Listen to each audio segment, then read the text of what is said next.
I now have the privilege of introducing our last speaker in the symposium, Professor Sir Partha Dasgupta. Sir Partha Dasgupta was born in Dhaka, which at that time was in India, and he was educated in Delhi and in Cambridge in the UK. He holds honours degrees in physics and mathematics, and his doctorate is in economics. Professor Dasgupta is Frank Ramsey Emeritus Professor of Economics at the University of Cambridge and Fellow of St. John's College, Cambridge. He has also held professorial positions at the London School of Economics and Stanford University. He has been chairman of the Scientific Advisory Board of the Bayer International Institute of Ecological Economics, Stockholm, and he is was a co-founder of the South Asian Network for Development and Environmental Economics in Kathmandu.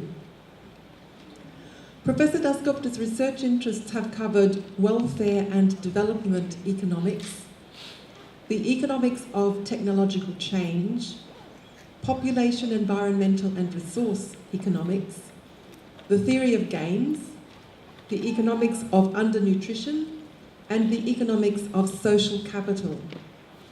Professor Dasgupta has received many honours and awards. He's a fellow or member of learned academies and societies in the UK, the US, Sweden, the Vatican, and Italy.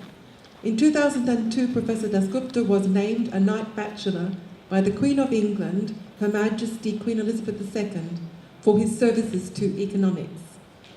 Professor Sir Partha Dasgupta, I invite you to address us on the place of knowledge in economic development and then to wrap up this MENA symposium.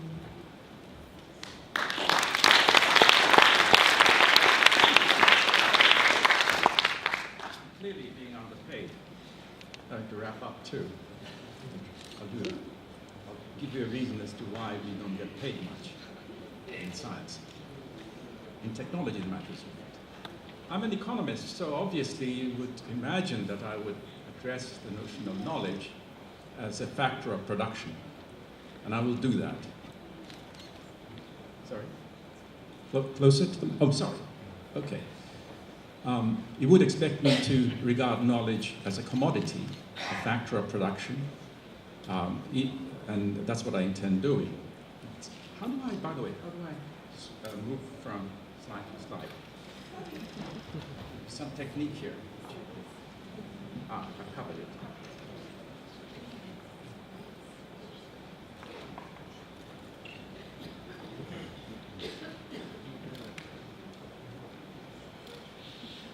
Knowledge, no doubt, is sort of colorless, odorless, weightless, and so forth and so on.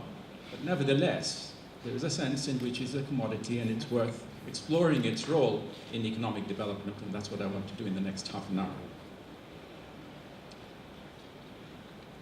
The first part is going to be pretty clear, obvious to you, and you're familiar with it, which is there are two types of knowledge. A crude classification. One which we may call public knowledge. So theorems, laws, social norms and practices, art and culture. The humanities, arts and the sciences carry that load. These are goods that are are non-excludable. That is, in principle, you can't prevent a person from using a theorem if it's known in the public, it's in the public domain. They're jointly consumable. That is to say, there's no competition for it. The theorem is usable by anyone. And my using the theorem doesn't diminish the amount of the theorem, quote unquote, that others could make use of. And C, the quality which is often forgotten, is that it's a durable good and can be used repeatedly without wear and tear, which is one reason we say, don't reinvent the wheel. If you've invented once, it's there. Of course, there are memory failures, collective memory failures, but I want to avoid, ignore those special problems. Now, these are rather curious features, and one of the things I want to do in the next 5 minutes is to show how institutions have been built over the centuries to handle this elusive commodity and nurture it so that it could be produced, disseminated, and used. The other type of knowledge is, of course, private. The obvious examples are tacit knowledge, which is not codified in textbooks or journals or anything like that. And skills. We use the term skills to essentially to hide the fact that we don't know what we are talking about. And there are aspects of human capital. You can now see I'm now putting on my economist's hat. Other aspects of human capital, which I'm not going to be discussing here, except when we come to, when I try to wrap up by commenting on today's wonderful lectures, is health. In this lecture, I'll be thinking of only the education side of human capital, but be aware that the two are complementary inputs. If you have lousy health, education not going to be much help, and vice versa. And these two, but the public and the private are of course complement also. Someone ignorant of mathematics would be unable to use a theorem. So you need to be able to pluck the stuff out there, and that you do with the skills that you've got. Now, in this lecture, I'll be discussing both. I'll start with public knowledge. Properties A and B, non-excludability, mean that markets are at best imperfect institutions for the production of knowledge. This is probably familiar to you, and the hint as to why it's not so, why they are not so, is that private property rights are difficult to enforce. A prerequisite for a commodity to be efficiently channeled through the market. Now, A can be circumvented by the use of the law. That brings me to an institutional structure which alters the character of knowledge. Patent laws, for example, and by the practice of secrecy.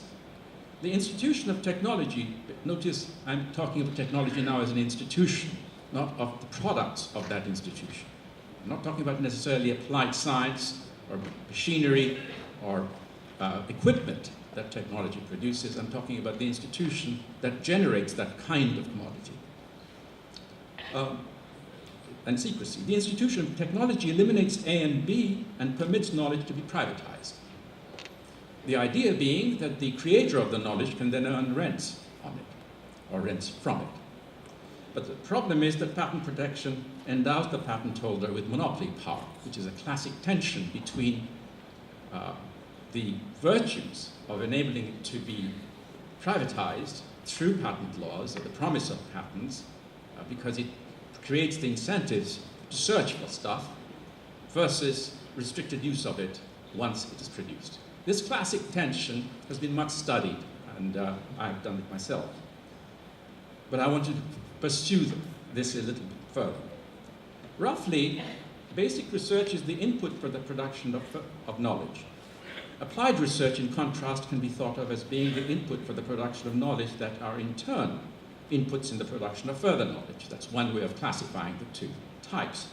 Now, there is an intuitive sense in which you might think that basic research gets carried out in universities, public laboratories, public institutions, because that's where science is, the output is regarded as a public good. A and B, properties A and B kick in and are positively encouraged to display themselves. And applied research, again, at a very intuitive level, might be the domain, or if you like, the output of the activities undertaken in the institution of technology. Because material goods and objects are created in order to be able to produce goods and stuff that we might enjoy. Properties A and B are together are the reason why so much basic research is in the public sector.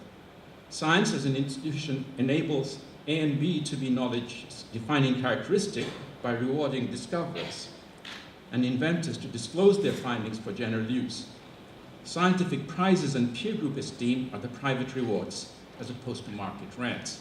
And I want to ask you to pause a little bit to congratulate yourselves for instituting such rewards as the Fields Medal.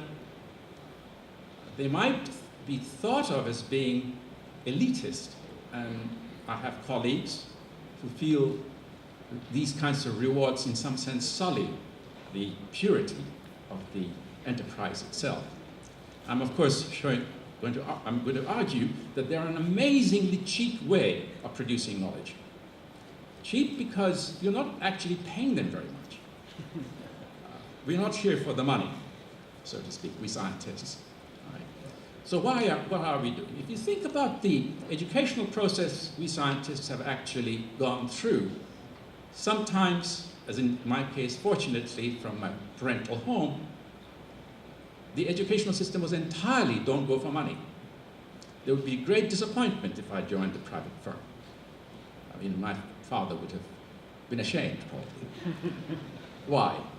There's some purity there, but the point is that you're inculcating a taste for peer approval, not financial reward.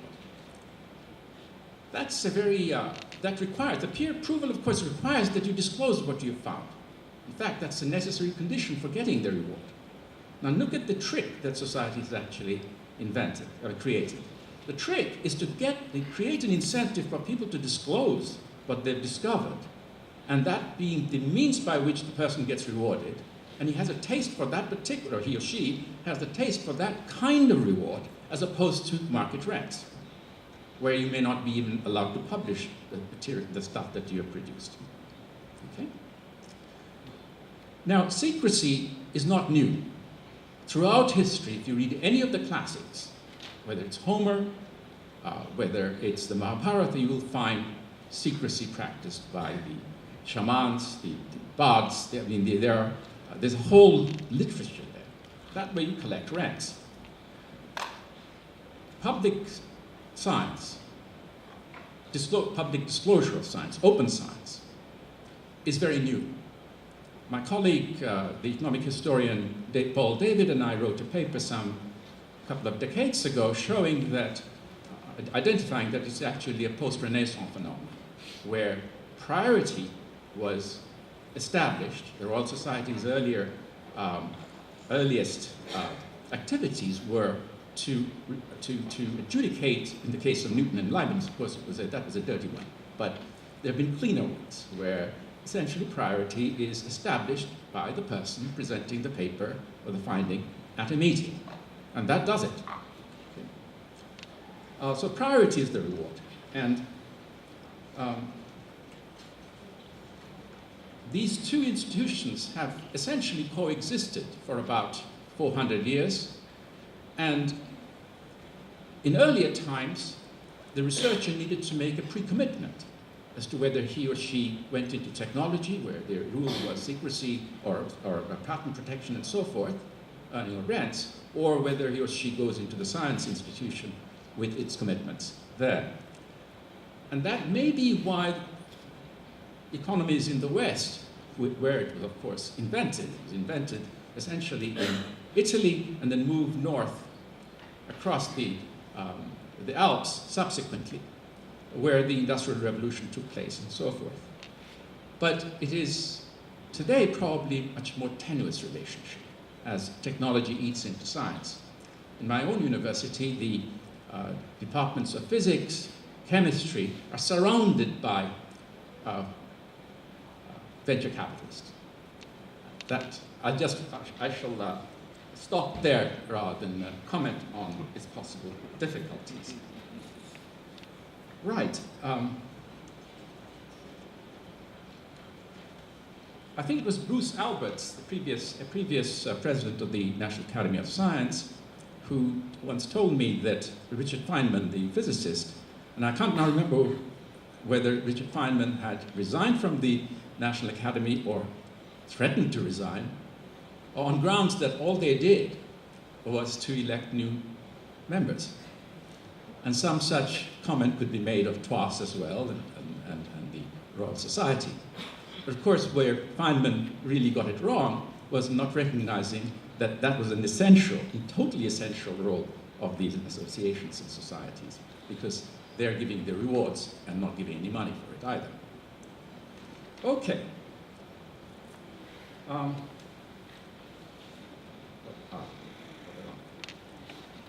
On the other hand, the tacit part, human capital, education, skills, and health are embodied in people. They cannot be bought and sold, although their products can be marketed. Professorial salaries, for example. One point I want to make about science, which is important, that if the reward system is entirely based on priority, so your promotion or getting tenure or a prize or whatever depends on your performance. And remember, once you disclose, further disclosure of that same discovery is of no use, remember, because there's no wear and tear of knowledge. Therefore, you might think that there's a kind of a winner-take-all feature to the reward system, just as it is in the patent system. Knowledge production involves something like a winner-take-all payment. The problem is, you might think the difficulty then is that the researcher is bearing all the risks. And if the capital market is bad, there will be an undersupply of researchers. My old teacher, Professor Kenneth Arrow, made a remarkable remark. Once you hear it, you say it's obvious, but it's really important, which is that teaching and research are fortunately complementary activities. And teaching enables you to get a flat salary, if you like. And then the reward is the risk you take for further improvement. Without the flat salary, most of us probably wouldn't have taken up that risk. Okay. Educational establishments are assets deployed for the production of human capital. Now, you certainly expected a economic model, right? Here we go. I'm looking at a very, very crude macroeconomic model, and when I say crude, I mean crude from the sensibilities of somebody in Cambridge. If you're in MIT, this is it. All right. Output, GDP, if you like, Y of t is time, is a function of the right-hand side. The right-hand side has a factor A, it's a real number, multiplied by F is a function of K, real number, H, real number. Now these are aggregates, and of course I can disaggregate them if you want. That's not a problem. But I want to give you a wholesale picture of what's going on. Imagine now output is a function, as in equation 1, Y is aggregate flow of output, which is a flow. A is an aggregate stock of public knowledge at time t. K is an aggregate stock of produced capital, buildings, roads, machines, all that stuff, which we usually call capital. H is an aggregate stock of human capital, e.g. years of schooling, but of course the quality of schooling will be included in it as well as health. Okay? But I'm ignoring health in this talk and just concentrating on the human capital side of things. And F is an economy-wide, what we call an economy-wide production function. In other words, manufactured capital or produced capital and human capital combine under prevailing institutional arrangements to produce F, a flow, which we have to think is multiplied by the stock of knowledge. So if stock of knowledge is very low, your Y is going to be low, other things being equal, high, if A is high, other things being equal. The marginal products, the partial derivatives of F are positive, implying that these are all good things.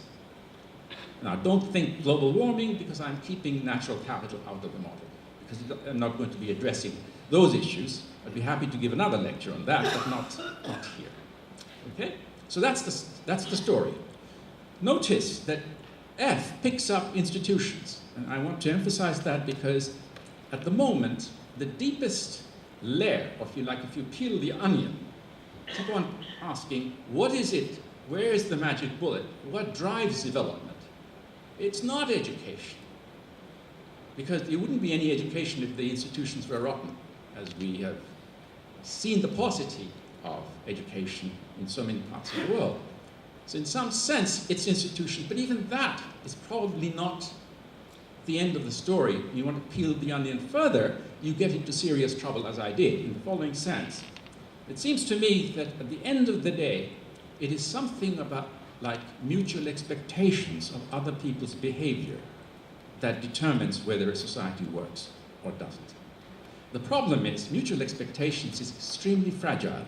It's all happening in your mind. And it's happening in your mind, it's happening in my mind. I think that you think, that I think, that you think, and so forth and so on. And that can lead to very stagnant societies, or it can lead to dynamic societies, for which, at the end of the day, there's very little explanation. other than the fact that one country was lucky, or one society was lucky, another one wasn't. Okay, so what do I do with all this? And I can now end it pretty quickly. In equation 1, as I say, A is a multiple of what can be produced with K and H. The formulation picks up the idea that A satisfies A and B because it's a product on the outside. A, K, and H are capital assets expressed in aggregate units. Equation 1 displays their relative contribution to the production of output, GDP or Y. Now, if PA, PK, and PH are prices of the three factors of production, and these are notional prices, then the value of the time derivative of each of these capital assets is what we call net investment. And it's a very general feature. So if somebody asks you, what is net investment in an economy, you say, well, investment in what? And it's, oh, well, say manufactured capital. Then you say, well, it is the value of the rate at which natural capital is growing or declining. It could be negative, of course, as is the case in many cases. Okay? So, however, net investment in manufactured capital is the output of expenditure on manufactured capital. Investment in human capital is output of education expenditure. And health, of course, but I'm keeping health out for the moment. Question. If these are capital assets, what are the returns on the various forms of investment? That's a very natural question to ask. You should, as a thought experiment, you could say, imagine that I had control over these three assets. GDP is output. Out of that output, I can keep some for consumption and the rest for investment. And the amount that I put in for investment, I have a portfolio problem because I have three assets to invest in. Question is, how do I break my investment up into these three? Presumably, it will be determined by their relative rates of return. If the return on one is higher than another, I will put more money into the growth of that factor. Okay? So under ideal circumstances, of course, the social rates of return should be equal across asset categories. Why? Because I've just given you the explanation. If not, then you would be shifting your investment portfolio towards the one with the higher return.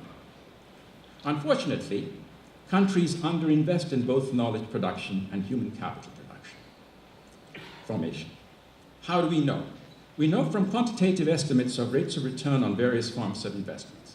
Now I want to, how do I get back to the lower one? Or red one?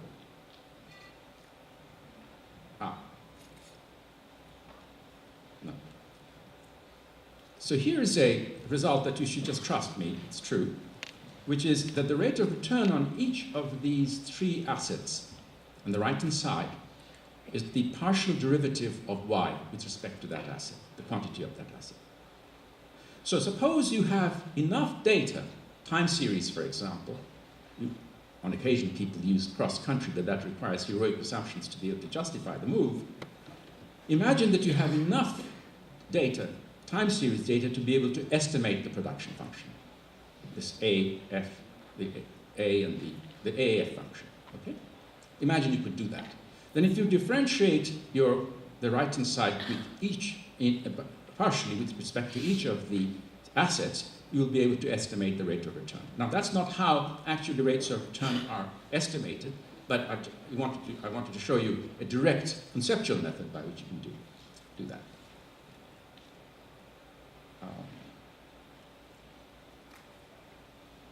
Poor countries have less human capital than rich countries. Well, we spent the whole day discussing that. Their R&D expenditure are understandably low relative to rich countries, which invest 2 to 3% of GDP in the production of public knowledge.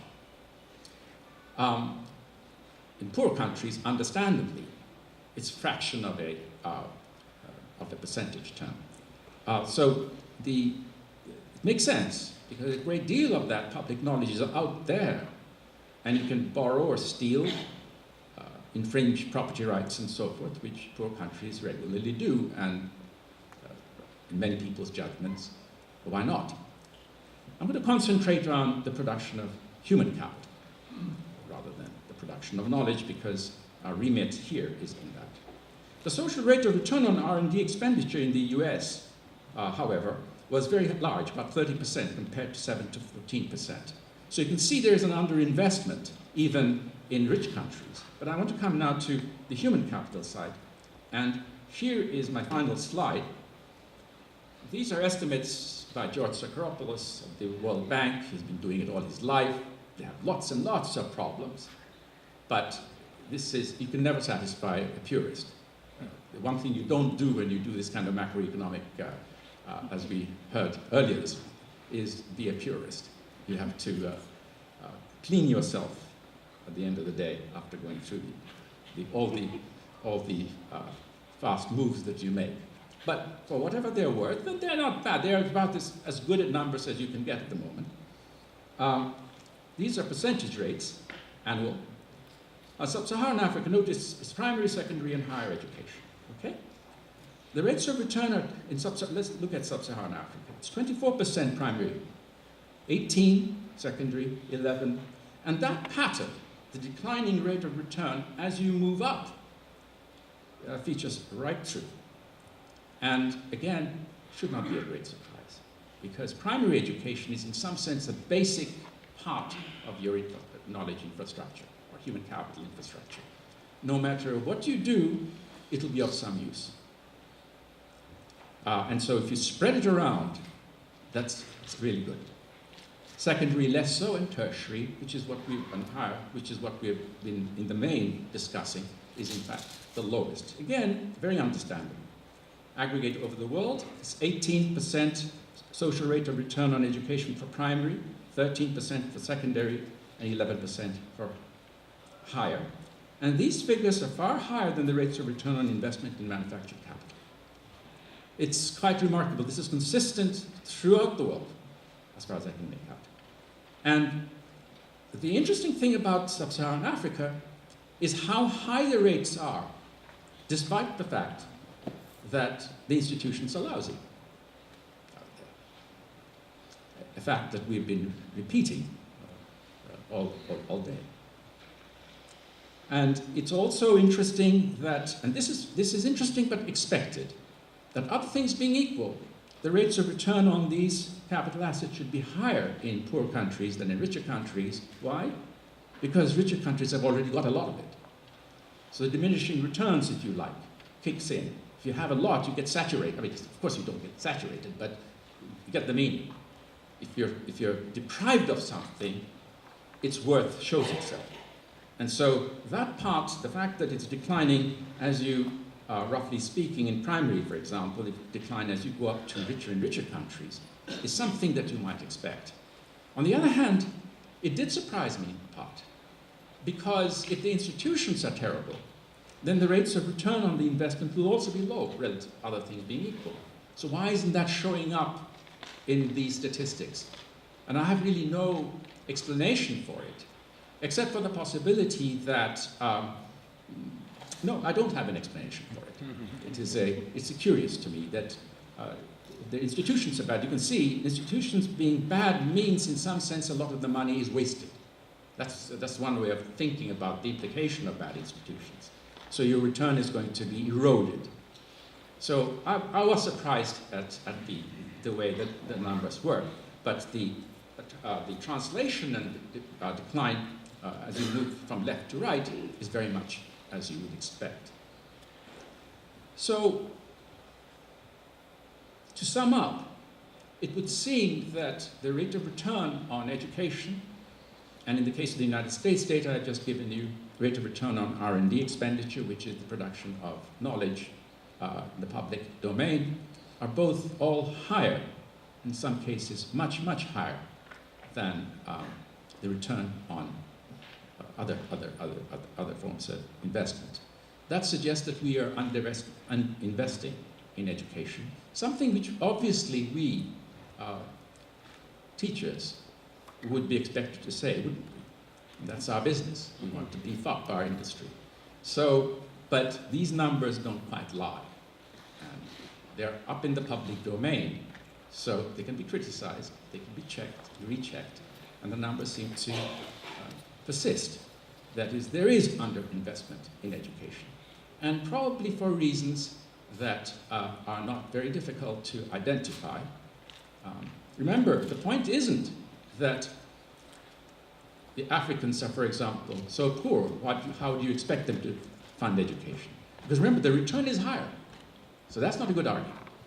It's higher in primary education than elsewhere. So whatever they've got to spend on investment, they ought to shift it as a portfolio management problem towards education. Education is underfunded, and of course, health is as well. I won't tell the health story here, but I'll allude to it when we come to discuss today's wonderfully rich set of lectures. Thank you very much.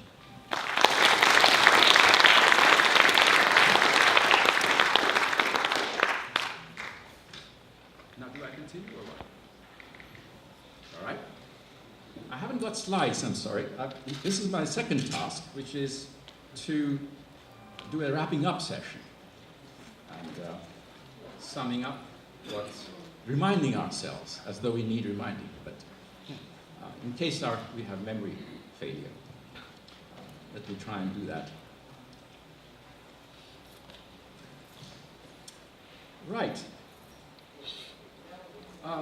This was an extraordinarily exciting day for me, and from your applauses, I got the sense that you felt the same way. It's inspiring accounts of the creation of human capital in the form of mathematical education here. In my talk just now, I spoke about knowledge, not necessarily mathematical knowledge, but that's because it's sometimes good to step backwards to look at knowledge as a commodity as a whole rather than the various components of that commodity or various aspects of that commodity. Human capital is in large measure built on collective memory, which in our world would be journals, textbooks, and so forth. But this is an international conference, and it's extremely important to bear in mind that every society has collective memory. And the collective memory could be folk tales, social customs. These are all terribly important. The knowledge that you receive from your grandparents, kin, about where you come from, what it's about, moral behavior, and so forth. Plus, knowledge that has been accumulated. If you study anthropologists' work on natural capital in sub-Saharan Africa, it's absolutely amazing the details with which people are educated at home about the worth of the tree there, the plant there, the pond there, and so forth. Every bit of natural capital has some significance for production or for emotional solace and so forth. In some societies, of course, these forms of natural capital were even made into residence of gods. I was grown up, when I grew up, we had a little plant that my mother had, which was, of course, this is where the Lord Krishna used to hang out, so that's, you treat it with reverence. Okay? So collective memory is the name of the day, but Professor Clemens's very moving testimony about the way that memory could be kept up to keep human capital formation active even after a destructive war is a testament to that fact, that it's really collective memory that we're talking about. The problem is that much of the world, this collective memory is not in the form of modern education or scientific treaties. And that's what we were discussing all of today. Our day-long discussion was on countries and regions which had the basis, the basis of a mathematical infrastructure to ones where, which were low in the modern education, in the sense that the collective memory took place in a different context and therefore didn't have the kinds of rewards that you would expect the society to enjoy if it had otherwise. And this is particularly strong in sub-Saharan Africa, far less strong I now conclude, in Southeast Asia, Latin America, from the lectures that we had, which is that institutions were there, the foundations of modern education were in place, which could be activated when a collective decision, and in some cases, of course, individual decisions, triggered it off. We had two types of analysis. Cross-country, statistical, Professor Hanschek and myself, and two, And the large, overwhelming bulk of the lectures were narratives of local experiences in building mathematical capital. Professor Lungu's remarkable personal achievement was one, but the creation of mathematical infrastructure was not only by individuals, but also of groups of individuals, and we had a whole sequence of lectures. Professor Chow, Chung, Rodriguez, Okendal, the panel, and Professor C, all spoke to the place of individual and collective action, small collective action, in promoting knowledge and producing knowledge. And all of this, but most of the examples were on tertiary, on higher education, PhDs, and so on. Where, of course, it's like a pyramid. It really thins. The capital base for that kind of education is very, very narrow in the poorest countries, which of course meant that the best that could be done was at a very local level, and that's what we heard. These were really remarkable. One striking feature, however, of all these narratives is the role of accidents. They're all unplanned happenings. Some, like an individual, who's barred from reading mathematics textbooks, but steals it, and then does remarkable things with it. Or elsewhere, it is some inspired teacher who encourages a student, and so forth. We had a whole string of narratives of that form. These were accidents. Nobody planned it. Now, it's an interesting question. Were they essential? I mean, historians do talk about counterfactuals. If these accidents didn't happen, would some other accident have happened? And my guess is the answer is yes. It could have been inferior ones, or maybe even superior ones, who knows? But the fact is that they're accidents. And one of the lessons we learn is you can't plan it even in the best of places.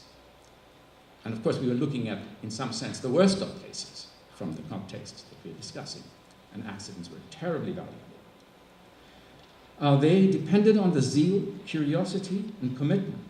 And these were the ingredients of individual small groups, or, as in the case of Korea, the country as a whole. We had a moving testimony of Professor Chung's, which was that there was a sense in which the country pulled itself together after a horrendous experience. Something like that happened in England, I'm told by my wife, and she was young when that was happening, but certainly my father-in-law. The country was, England was in a bad way at the end of the war. But it did have an infrastructure which it could build on. There was human capital already there that had been dislocated doing unproductive things like fighting a war, but they could be rechanneled into productive things like proving theorems. Okay, so that's one. But all day long, now here, some speculation. These are the messages I took away. But all day long we heard, rightly, successes. This was a meeting of success stories. There were incidents, and because they're narratives rather than statistical, you have no reason to think that there are huge replications going on everywhere. And that's what, of course, makes these accidents so remarkable, and why the people engaged in it should be given richly rewarded, because they are doing amazing things.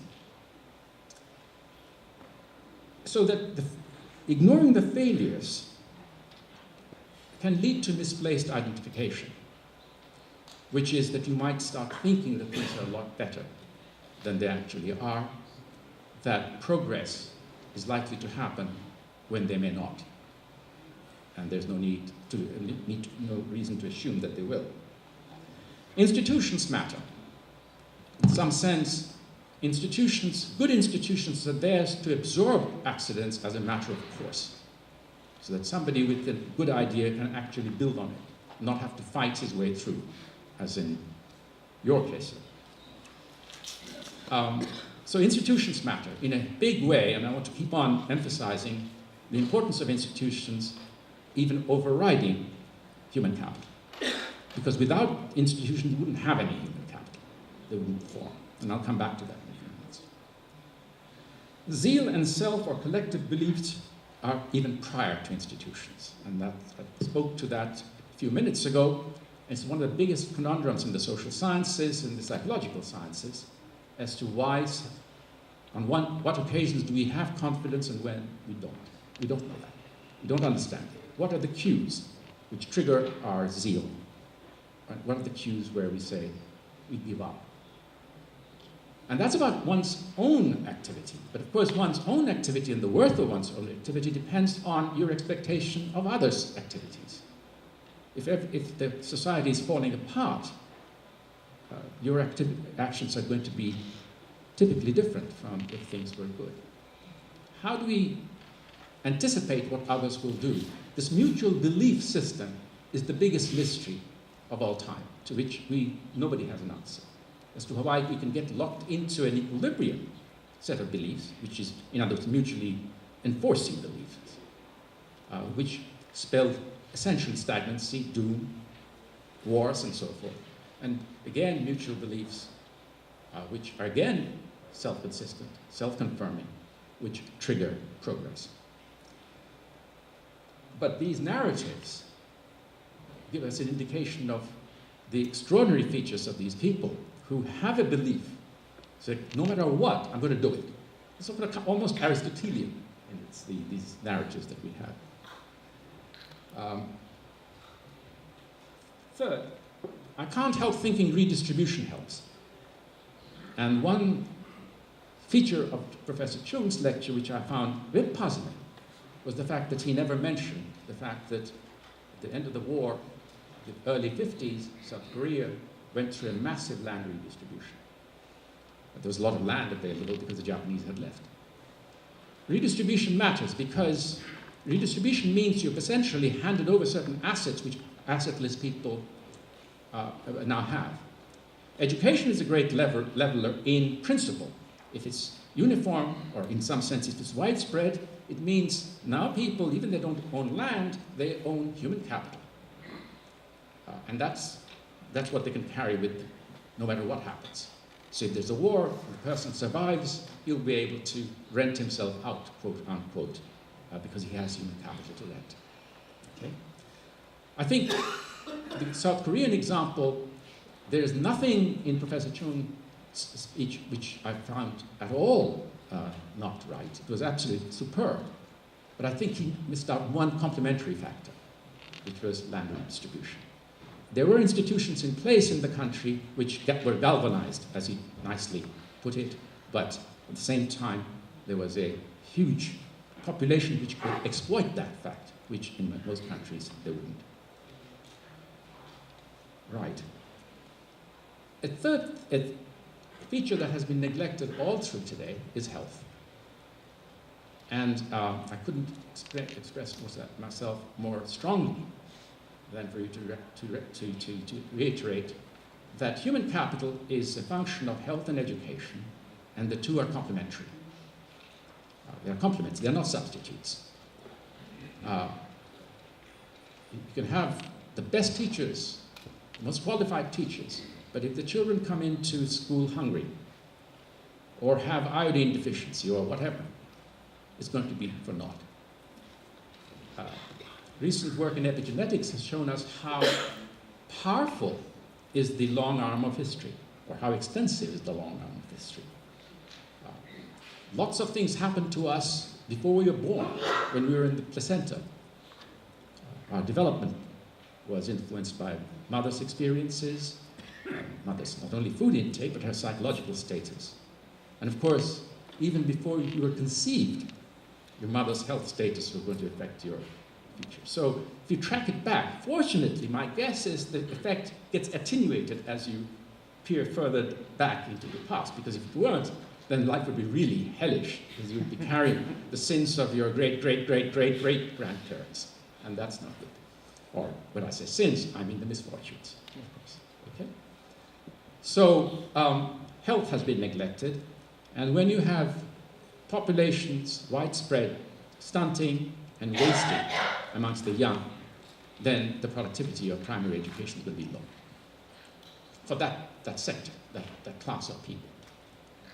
And I can't help but think that one of the weaknesses of concentrating on successes, or how very important it is for our purposes, is that it doesn't look into the outcasts, the people who are unable to take advantage of these accidental people who show up to offer support and succor. A feature that didn't, again, come up, but it's also related, is the urban-rural divide. In some sense, we were living all of today in an urban environment. We were looking at institutes, we were looking at cross-cultural communication through networks and so forth. But India is still, for example, some 60% live in villages. In Africa, many of the towns are really villages. They are misclassified in some sense. Villages still dominate. Now, in the future, of course, things will change. People come into the cities. But village life means that in the absence of roads, transport is impossible, or nearly impossible. And therefore, the dissemination of knowledge is going to be really awful. It will be hard-pressed to put quality teachers in rural places because they will rebel. They will rebel for the reason that it's not pleasant to live in isolated hamlets. So the local environment matters, and these distances, particularly in Africa, where they're hugely large, is problematic for the dissemination. And I'm pointing out to the forgotten people, as it were, here, and trying to find the reasons to why they are forgotten. It will be very hard to pick up the sluggishness of African performance, for example, or South Asian performance in some sense relative to the Far East, is in part, not all, but in part related to these problems. And finally, but for one part of one slide, there was no mention of women. And that's a big missing factor. Women don't have access to education in many societies for purely thuggery, is the only word you can use. They're not allowed to. We know of cases, lots of cases of that, and of course these are endemic problems in North Africa, Middle East, Pakistan, and so on. But there is a problem that you, sir, pointed out, which is extremely important because it, in some sense, affects our view, our vision of the household in rural communities of poor countries, which most economists, in fact all economists other than a few of us, had missed, which is that the household in a rural community in a poor country is a productive unit. It's not really transacting in the market all that much. Maybe it'll be final product, maybe okay. But for the most part, it's an industry, the household. Even cooking is an industry. It takes 5-6 hours to prepare a meal. Everything is raw material. You don't have any semi-finished products. And of course, in some cases, in the cases in the towns we live in, we're privileged to live in, if you don't feel like cooking, you just get the finished product, and so forth. Then the receding natural capital also means that children are required for all sorts of household chores, like in the case that you mentioned, collecting water, fetching water, collecting firewood, and so forth.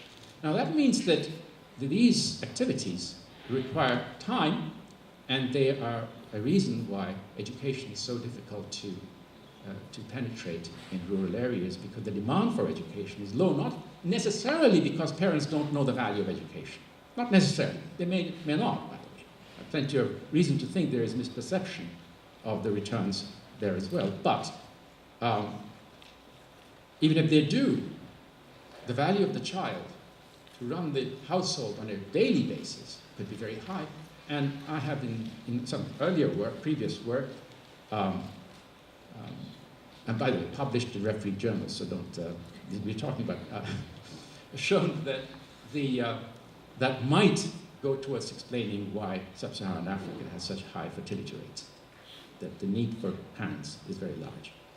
And So when the anthropologist asks the father in a household, why do you have 10 children? And he can't understand the question because it's supposed to be a sign of approval, a feature of approval. But underneath it could well be the fact that it's the greater return on having children for these purposes. In a world in which markets are thin, capital markets don't exist, you can't insure yourself against old age and so forth. Children are required. So the burden on women and children is extremely large.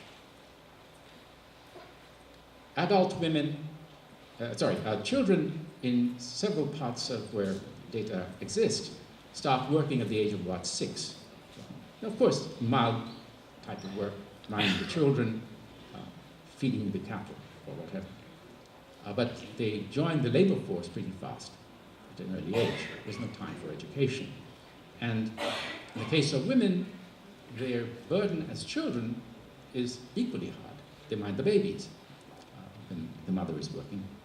Women in poor countries are always at work. That's what they're not market work. They're working at home or in the field adjacent to the home.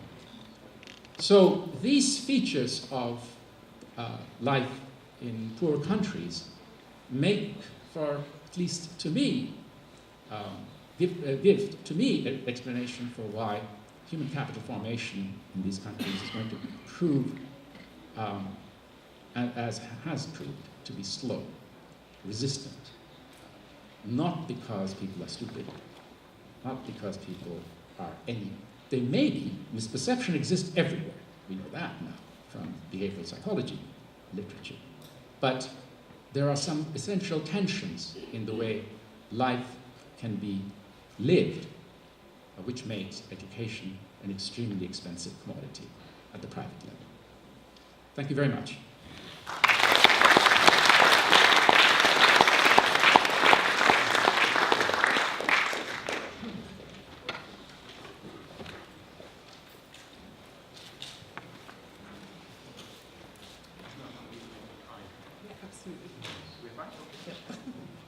Professor Dasgupta, I want to thank you first of all for a truly fascinating lecture, and then for your insightful, challenging, extremely helpful analysis of the symposium presentations and our responses today.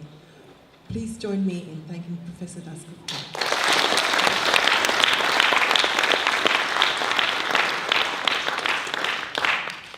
And now finally, I would like to introduce the President of the International Mathematical Union, Professor Ingrid Dobashis, who will make some comments and close the symposium. Professor Dobashis is an extremely distinguished mathematician, currently the James B. Duke Professor at Duke University in the US, famous for her work on wavelets and recipients of many, many awards. Ingrid.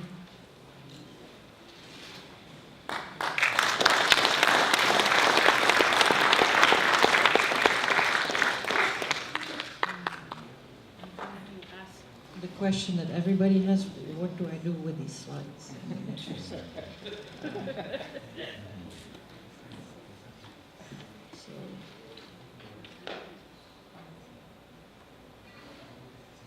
Okay. I don't know. I had one slide, but I can also talk about it without a slide.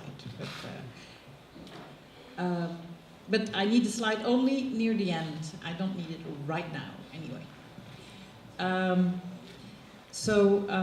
We've had a very interesting day. We started and ended with economists, with Professor Hanushek and with Sir Partha Dasgupta. We had, as many, many stories about mostly from academics, but it was very refreshing to have the one point of view from Rune Olaf Pedersen, who was not mentioned in the program, but who was here and who was gave us a point of view from an industrial looking at the questions and seeing the need for education at the higher level. Yes, many of the stories had an element of accidental happenings leading to success.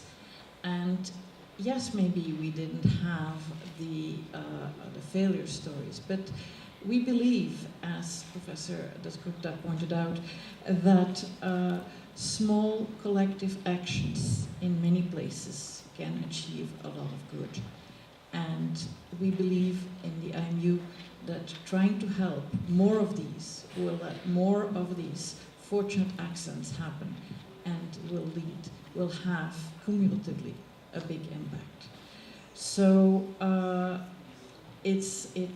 think that's one of the lessons of this symposium for us, and it's great to see so many people who believe in it. And I hope that those of you who come from governments or funding agencies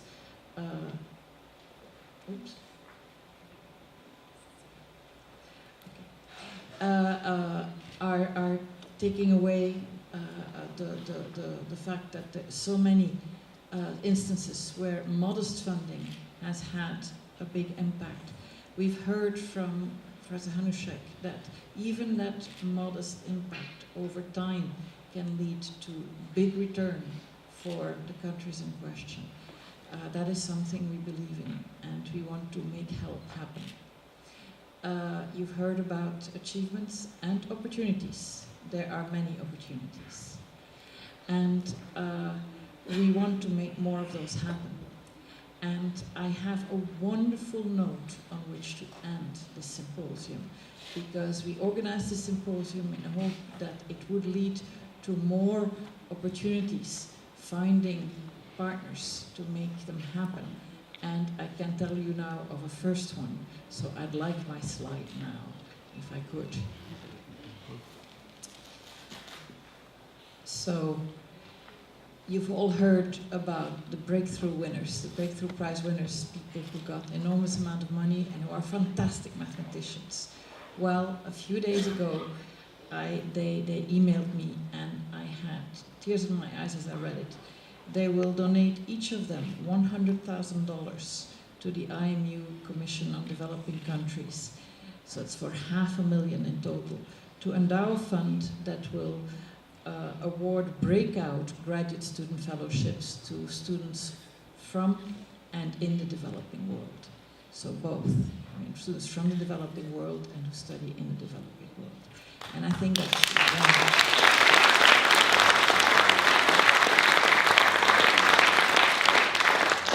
So this is the official announcement of this news, and on this wonderful note, I want to close the symposium and invite you to join me at the welcome reception for the start of ICM. Thank you.